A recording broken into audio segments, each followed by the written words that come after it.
Dancing stars ఈ show గురించి ఒక్క మాటలో చెప్పాలంటే తెలుగు ఇండస్ట్రీకి ఏ బ్యాక్గ్రౌండ్ లేకుండా బ్యాక్గ్రౌండ్ డాన్సర్స్ గా వచ్చి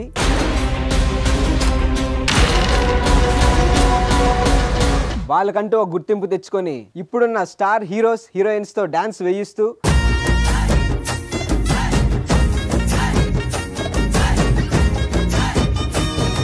డాన్సింగ్ లోనే స్టార్ కొరియోగ్రాఫర్స్ గా ఎదిగిన వాళ్ళందరినీ తీసుకొచ్చి వాళ్ళ సక్సెస్ఫుల్ లైఫ్ జర్నీని మనతో షేర్ చేసుకోవడమే ఈ dancing stars.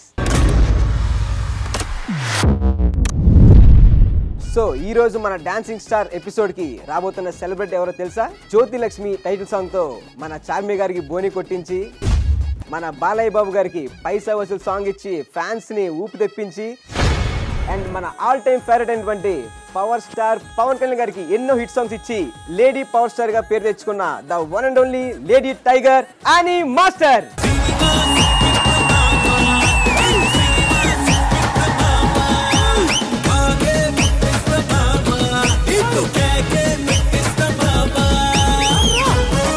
Annie master, hi Pandu, welcome to dancing stars. Good to see you.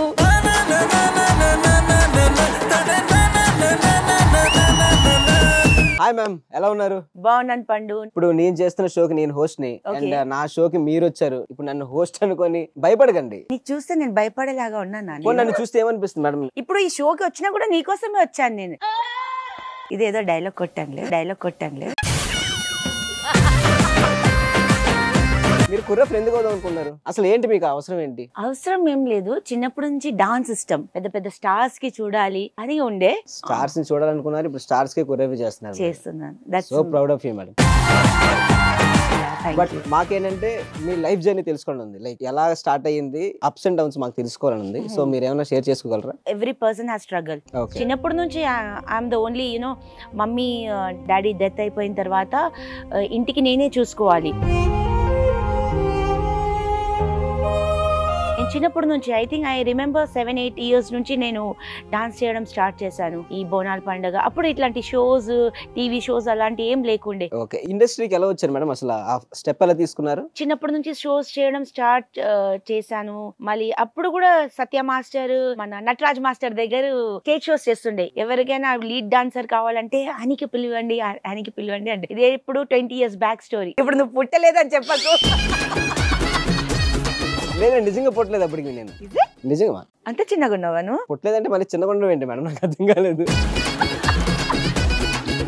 So ఆ స్టేజ్ షో చేసిన తర్వాత మరి ఇందులోకి ఎలా ఎంటర్ అయ్యారు? హరీష్ భయ్య సాంగ్ ఉండే. సో ఆయన చాలా క్లోజ్ ఫ్రెండ్. మన పవన్ సార్ కూడా ఫస్ట్ డాన్స్ నేర్పించింది ఆయననే. సో హరీష్ భాయ్ నా ఫస్ట్ గురు అండి. నా పేరే కాంచన్ మాల సాంగ్ కి అసిస్ట్ చేయడానికి పిలిచారు. ఓకే. సో నాకు అప్పుడు ఫస్ట్ టైం పిలిస్తేప్పుడు నేను అన్నా, అయ్యో నాకు ఎక్స్పీరియన్స్ లేదు, నాకు డాన్స్ వచ్చు అంటే. లేదు మాకు మీ డాన్స్ చూసాం, బాగానే చేస్తారు, వస్తారంటే. ఎవరి హీరో అన్నా నేను. చిరంజీవి సార్ హీరో అంటే. ఏం మజాక్ చేస్తారా? ఫోన్ పెట్టండి. మజాక్ లాగా తీసుకున్నాను, బట్ దట్ వాస్ ట్రూ. అప్పుడు చిరంజీవి గారితో మీ ఎక్స్పీరియన్స్ ఎలా ఉండింది? ఓ సూపర్. అడిగారా మీది ఏ ఊరమ్మా, మీది ఈ ఊర్లో కనిపించట్లేదు అంటే? అట్లా ఏం అడగలేదు, అట్లా నువ్వే అడుగుతావు. And there was a scene, hey నన్ను అల్లుకో అని ఉంటది. అందులో నేను ఇక్కడ కూర్చోవాలా రిహర్సల్ లో. సో రిహర్సల్ కి నేను కూర్చున్నాను. ఐ మీన్ లైక్ వావ్, నేను చిరుసల్ గోద్లో కూర్చున్నాను. సో దాని తర్వాత ఇప్పుడు ఒక ఫస్ట్ సాంగ్ మీరు చేసిన తర్వాత మీ ఫీలింగ్ ఎలా ఉండే? తర్వాత మీరు ఏమైనా అనుకున్నారా, అరే ఇంకా ఇలాగే నేను అసిస్టెంట్ గా చేసుకోవాలి అండ్ తర్వాత కొరియోగ్రాఫర్ వెళ్ళాలి ఏమైనా అనుకున్నారా? అలాగా అట్లా కొరియోగ్రాఫర్ అయితే నేను అప్పుడు అస్సలు అనుకోలేదు. అసిస్టెంట్ కి బాగా పైసలు వస్తుంది, మంచి ఫుడ్ పెడతారు, మంచి ఆర్టిస్టులు చూడాలా. ఒక డాన్సర్ కి ఏం కావాలా ఆ టైంలో. అది కాకుండా సెకండ్ సాంగ్ పవన్ సార్ది ఉండే, గుడంబ శంకర్ కిల్లి సాంగ్. ఆల్మోస్ట్ 15 మాస్టర్స్ కి అసిస్ట్ చేశాను. 1 మాస్టర్ అని కాదు, నెలకి 25 days బిజీ అసిస్టెంట్. మీరు చేసిన first movie as a choreographer ఏది మేడం? జ్యోతి లక్ష్మి. సో దానికి మీకు ఛాన్స్ ఎలా వచ్చింది? జ్యోతి లక్ష్మి చేసే ముందు ఐ థింక్ 2014 లో స్ట్రైక్ ఉండే. నవంబర్, డిసెంబర్, జనవరి పని లేదు. ఏం చేస్తున్నా అంటే చిన్న ఒక రూమ్ లో ఇరిగిపోయిన ఫోన్ లో ఇట్లా పక్కన ఇట్లా వీడియో. ఇప్పుడు అంటే మీకు అంతా ఐఫోన్, మీ ఐఫోనే కదండి. ఇప్పుడు ఎందుకండి మా ఫోన్ గురించి? చిన్న ఫోన్ పెట్టుకొని ఒక సాంగ్ మీద డాన్స్ చేసి కో డైరెక్టర్ ఉంటారు శివ గారు. శివ సార్ కి నేను పంపించాను, సార్ చూడండి ఏమైనా అవకాశం చిన్న కూడా ఉంటే డాన్స్ రిలేటెడ్ ఉంటే నాకు చెప్పండి సార్, నాకు ఇంట్రెస్ట్ ఉంది. చూపించారు పూరి సార్ కి ఆ వీడియో. చెప్పారు కలుస్తారు అన్నారు. ఓకే నేను స్పెయిన్ లో ఉన్నాను సార్, వచ్చిన తర్వాత కలుస్తాను. వచ్చిన తర్వాత కలిసాను పూరి సార్ దగ్గర, ఆఫీస్ కి వెళ్ళాను. ఒక 2 hours వెయిట్ చేశాను సార్ కోసం. చాలా క్యాజువల్ గా మీకు ఒక సాంగ్ ఇస్తాం అన్నారు సార్. పూరి సార్ దగ్గర సాంగ్ వినిపించారు జ్యోతి లక్ష్మి ఫుల్ సౌండ్ లో. ఆయన పెద్ద ఆఫీస్ ఉంటది. సో ఎలా అనిపించింది అంటే బాగుంది అన్నాను. సో సరే you have to choreograph this అన్నారు. ఓకే సార్ అన్నా. బయటికి వచ్చిన తర్వాత శివ సార్ కి నాకు సాంగ్ ఇచ్చారా సార్, నాకు అర్థం కాలేదు లోపటే చెప్పారు.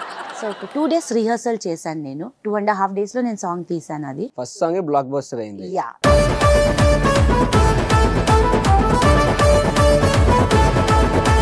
సాంగ్ అయిపోయిన తర్వాత పూరి సార్ చాలా హ్యాపీ ఫీల్ అంటారు ఆబ్వియస్ గా. yes. సో తర్వాత మీరు పూరి గారి సాంగ్స్ చాలా చేశారు. అయిన తర్వాత కంటిన్యూ అలానే ఎంత మంచి మంచి జియా జలే సాంగ్ అండ్ పైసా వసూలు ఇచ్చారు. ఇస్మార్ట్ శంకర్ లో ఉండిపో సాంగ్. ఫస్ట్ యాక్చువల్ జిందాబాద్ జిందాబాద్ సాంగ్ వచ్చింది. నేను అప్పుడు మా ఊరు వెళ్ళాను. సో అరే ఈసారి మిస్ అయింది మూవీ సార్ది అనుకున్నా. సో నెక్స్ట్ మళ్ళీ పిలిపించి మాల్దీవ్స్ లో ఈ సాంగ్ ఉంది ఉండిపో. ఐ లైక్ ద ఉండిపో సాంగ్.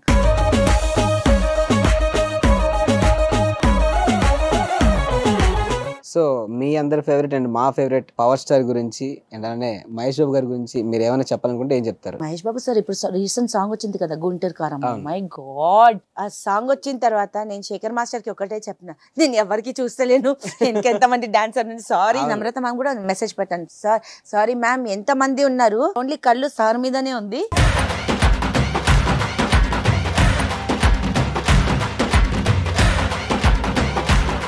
సో మన పవర్ స్టార్ గురించి అందరి కళ్ళు ఆయన మీద ఉంటది, ఆయన కళ్ళు ఒక బుక్ మీద ఉంటది.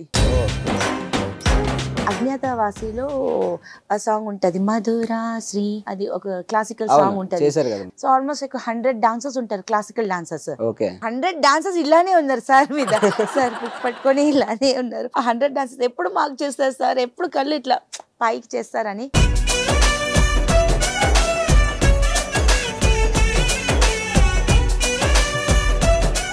ఈ టాపిక్ వచ్చింది కాబట్టి అడుగుతున్నాను మేడం, పవన్ సార్ చేసే సినిమాల్లో ఏమైనా మళ్ళీ మీరు చేసే అవకాశం ఉందా? ఆయన నంబర్ నా దగ్గర లేదు.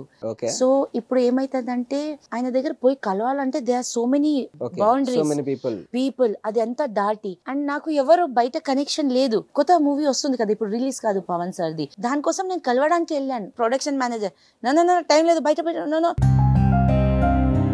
I felt so bad. కార్లో పోయి నేను ఏడ్చాను.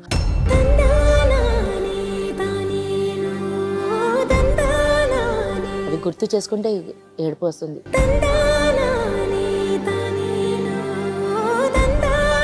I'm not a big director but still a technician. మన తెలుగు ఫిల్మ్ ఇండస్ట్రీలో ఒక లేడీ కొరియోగ్రాఫ్ అయ్యి ఇంటికి పోయి నేను కూర్చుంటాను కాకుండా నేను ప్రయత్నం చేస్తున్నాను. I will not till I'm alive. నా కాలు చేతులు వర్క్ చేసే వరకు నేను ట్రై చేస్తాను. ఇప్పుడు నా ఉన్న జోన్ డాన్సర్స్ కానీ కొరియోగ్రాఫర్స్ ఇంట్లో కూర్చొని పిల్లలు చూసుకుంటూ కూర్చుంటున్నారు. నేను ఆ జోన్ లో వద్దు. చాలా మంది కొరియోగ్రాఫర్స్ కే పెళ్లి చేసుకున్నారు. సో అది నాకు సపోర్టే లేదు.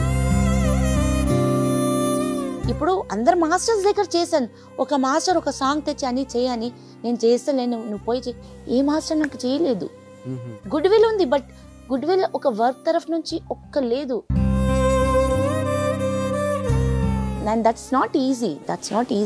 I know how much it hurts and అంటే ఎంత బాధాకరంగా ఉంటుందో తెలుసు. అది చెప్పే విధంగా కూడా ఉంటది కి ఇలా సార్ షూటింగ్ లో ఉన్నారు, షూటింగ్ టైంలో కల్వరు చెప్పేస్తే వెళ్ళిపోతారు. ఎట్లా చేసామో అనిపించింది. సిచ్యువేషన్ అనేది నిజంగా చాలా I know he's a super star అట్లా ఉంటది ఏమో బట్ ఇట్స్ ఓకే. బట్ నా ప్రయత్నం నేను చేస్తూనే ఉంటా.